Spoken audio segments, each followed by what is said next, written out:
నమస్తే.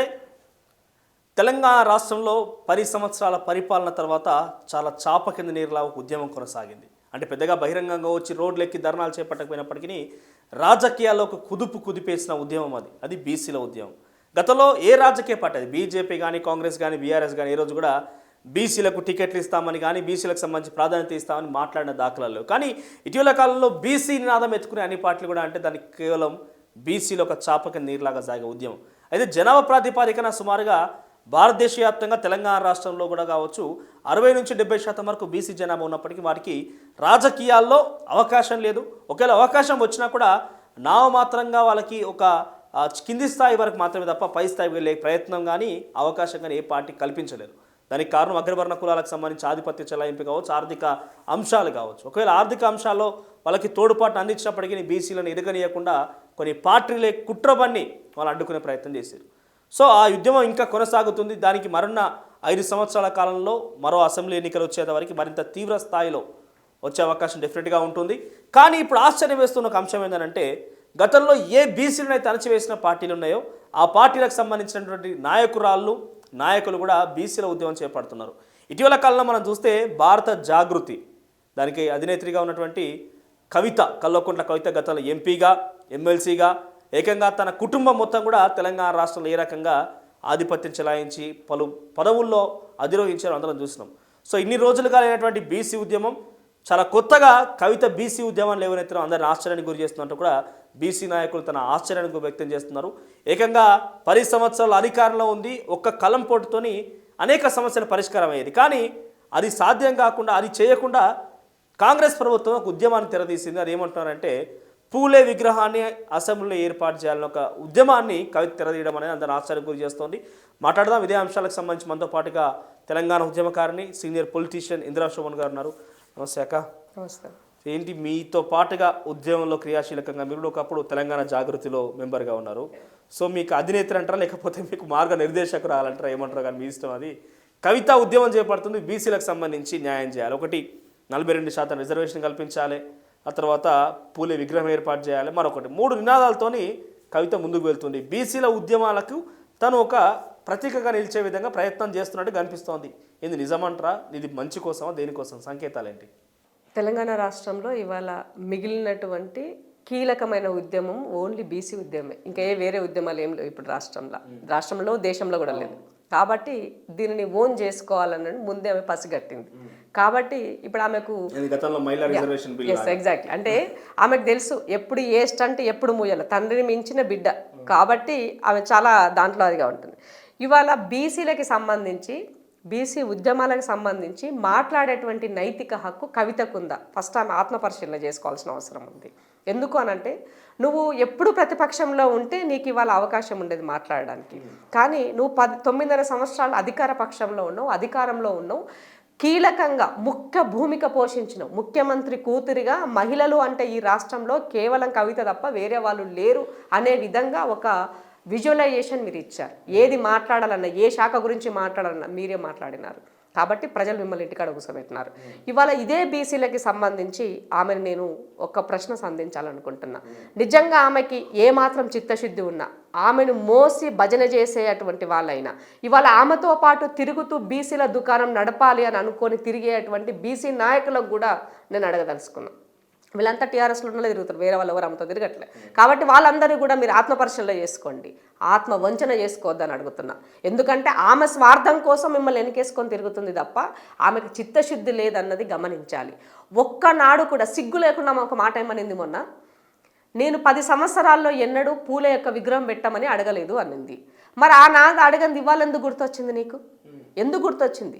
వాస్తవానికి నేను విగ్రహాల ద్వారా అన్ని సాధిస్తాయి, విగ్రహాల ద్వారా అన్నీ వస్తాయని నేనైతే నమ్మను. ఆ విగ్రహాలు పెట్టాలని అనుకున్నటువంటి వ్యక్తుల యొక్క స్ఫూర్తిని మీరు నెలకొల్పితే చాలు, ఆటోమేటిక్గా ఆ సమాజ బిడ్డలకి న్యాయం జరుగుతుంది నమ్మేటువంటిది ఫిలాసఫీని నమ్మినటువంటి దాన్ని నేను. కాబట్టి జ్యోతిబా పూలే యొక్క విగ్రహాన్ని మీరు అక్కడ పెట్టాలని మీరు అనుకుంటే ఆ జ్యోతిబా ఇచ్చినటువంటిది ఇవాళ రిజర్వేషన్లు బీసీలకు ఉన్నటువంటి రిజర్వేషన్లో మీ నాయన అన్యాయం చేసినాడు ఏడవండుకున్నామని అడుగుతున్నాను నేను. ఇవాళ లోకల్ బాడీ ఎలక్షన్స్, సర్పంచ్ల ఎలక్షన్స్, స్థానిక సంస్థల ఎలక్షన్స్, ఈమె చెప్తుంది 24,000 మంది స్థానిక ఎమ్మెల్యేలు, స్థానికంగా ఎంపీటీసీలు, జెడ్పీటీసీలు, కార్పొరేటర్లు, కౌన్సిలర్లు, ఎంపీపీలు ఇంతమందికి అవకాశం కలుగుతుంది, 42% చేస్తా అని చెప్తున్నది. సో ఇది మరి నువ్వెందుకు ఆ రోజు చేయలేకపోయినావు అని అడుగుతున్నాను నేను. మీ నాయన దగ్గర సంతకం పెడితే అయిపోయే పనికి నువ్వు ఎందుకు చేయలే? లాస్ట్ టర్మ్లో సర్పంచులు బీసీలకు ఎమ్మెల్యే అవకాశాలు వస్తలేవు, కనీసం స్థానికంగా రావాల్సినటువంటి అవకాశం కూడా మేము కోల్పోయినాం. ఉమ్మడి ఆంధ్రప్రదేశ్లో 34% అమలు అయితే నా తెలంగాణ నాకు సిద్ధించిన తర్వాత, తెలంగాణ ఉద్యమకాండం చెప్పుకున్న ముఖ్యమంత్రి అధికారంలో ఉన్న తర్వాత బీసీల వాళ్ళ వాటని కోల్పోయారు. సగానికి సగం 18% అమలు చేశారు. ఆ రోజు మేము కొట్లాడినాం. ఇదే జాజుల శ్రీనివాస్ కోర్టుకు పోయినాడు, కానీ ఎందుకు చేయలేదు, ఎందుకు అమలు చేయలేదు? ఆ రోజుల్లో అదే పనిగా మీరు కోర్టులో వైపు నుంచి చర్చలు నడుస్తూ ఉండంగానే నోటిఫికేషన్ తీసుకొచ్చేసారు. ఆటోమేటిక్గా నెట్టిపడేస్తున్నారు అందులో మమ్మల్ని. మాకు ఎక్కడ ఊపిరి మెసులుకునే ప్రయత్నం కూడా మీరు, మాకు అవకాశం కూడా మీరు ఇవ్వలే. ఇవాళ ఎంట తిరిగేటువంటి బీసీలు ఇవాళ ఆలోచించండి. ఇవాళ ఆమె కోసం మీరు పావులుగా మిగులుతారా? బీసీలుగా మీ యొక్క మాటను అధికారంలో ఉన్ననాడు మాట్లాడలేరు, కనీసం ఇవాళ ప్రతిపక్షంలో ఉన్నాడు కూడా మాట్లాడలేరా? ఎందుకు మీరు ఉద్యమాన్ని మీరు చేపట్టలేరా? చాతగాని చౌటలుగా మీరు ఉన్నారని అడుగుతున్నాను. వాళ్ళు ఎందుకు చేపట్టలే, ఎందుకు మాట్లాడలే? ఆ రోజు ఇవాళ ఆమె స్వార్థం కోసం ఇవాళ ఈ ఇష్యూని ఎత్తుకున్నది. అది భారత జాగృతి నుంచి మాట్లాడుతున్నాయి. ఈ భారత జాగృతి ఎంతమందిని జాగృతం చేసింది? తెలంగాణ జాగృతి అన్నది నాయన టీఆర్ఎస్ పార్టీ బీఆర్ఎస్ కాగానే ఈమె జాగృతి కాస్త భారత జాగృతి అయ్యింది. అంటే దుకాణం ఆటోమేటిక్గా రాష్ట్రం నుంచి దేశానికి మారింది. ఆ దుకాణం ద్వారా ఏమేమి జరిగినాయి, ఎన్ని అవకతవకలు జరిగినాయి అందరూ మాట్లాడుకున్నారు, అందరూ చెప్తున్నారు. నేను చెప్పాల్సిన అవసరం లేదు. కవిత పోరాటం కాదా ఆమెదా? అందరు మాట్లాడుకుంటున్నారు, అదే చెప్పుకుంటున్నారు అందరు చాలా గొప్పగా. కవిత పోరాట స్ఫూర్తితోనే ఇవాళ వచ్చింది అన్న దానికి. సో కాబట్టి కవిత ఆలోచించుకోవాలి. మనము ఒక మాట, ఒక ప్రశ్న లేవనెత్తినప్పుడు ఈ సమాజంలో ఒక రాజకీయ నాయకురాలిగా ఈ సమాజము నన్ను ఫాలో అవుతుంది, 10 మంది మహిళలకు నేను స్ఫూర్తిగా ఉండాలని మీరు అనుకుంటే కనుక మీ స్ఫూర్తిని అధికారము ఉన్నా లేకపోయినా ఒకే రకంగా మీ యొక్క పోరాట పటిమ ఉండాలని గుర్తు చేస్తున్నా. ఎందుకంటే తెలంగాణ ఉద్యమంలో కలిసి పనిచేశాం కాబట్టి, ఆ పటిమ ఉన్నటువంటి వ్యక్తిగా కాబట్టి నీకు గుర్తు చేస్తున్నా. తండ్రి అధికారంలో ఉన్ననాడు ఒక్కరోజు మాట్లాడలే, నీకు రాజకీయ ఉద్యోగం ఎమ్మెల్సీ వచ్చినాడు కూడా ఒక్కనాడు మాట్లాడాలి. కాబట్టి ఇవాళ ప్రజలు బీసీల తరపున నేను ఒక బీసీ మహిళగా, బీసీ ఉమెన్గా నీకు నేను ఇంకొక విషయం కూడా గుర్తు చేస్తున్నా. ఇన్ని మాట్లాడుతున్నటువంటి మీకు ఇవాళ మహిళా బిల్లు గురించి మాట్లాడిన మహిళలకి బీసీలలో చట్టసభల్లో మహిళలకు కూడా అంటే మీరు ఇవ్వాలని అన్న దాంట్లో బీసీ రిజర్వేషన్ అమలు చేయాలని ఎందుకు అడగలే? ఆ మహిళా బిల్లులో కూడా బీసీలు అన్యాయం జరుగుతుంది, బీసీ మహిళలకి వాళ్ళ యొక్క కోటా వాళ్ళకి ఇవ్వాలని ఎందుకు అడగలేదు మీరు? ఇవాళ తెలంగాణ రాష్ట్రం వచ్చిన తర్వాత 2014 నుంచి 2024 అంటే ఇది నాకు వచ్చినటువంటి ఆర్టీఐ కాపీ. నేను తెలంగాణ ప్రభుత్వానికి నేను రాసిన ఆర్టీఐ ఎప్పుడు అంటే నవంబరు 2023 ఎలక్షన్లకి ముందు, జస్ట్ 1 మంత్ ముందు నాకు వచ్చినటువంటి కాపీ. 18 నవంబర్ 2023 వచ్చినటువంటి కాపీ. బీసీలకి సంబంధించినటువంటి దాంట్లో మీరు పెట్టినటువంటి బడ్జెట్ ఎంత అని అడిగినప్పుడు ఇయర్ వైజ్గా నాకు ఇచ్చినటువంటి బడ్జెట్, బీసీ లోన్లు ఎంతమందికి ఇచ్చినారని నేను అడిగినటువంటి ప్రశ్నకు ఇది ఒక్కదానికి నువ్వు సమాధానం చెప్పగలిగితే, నీ ప్రభుత్వము బీసీలకి ఎంత న్యాయం చేసింది చెప్పగలిగితే నీకు బీసీ ఉద్యమం చేసే నైతిక హక్కు ఉందని నేను ఒప్పుకుంటా.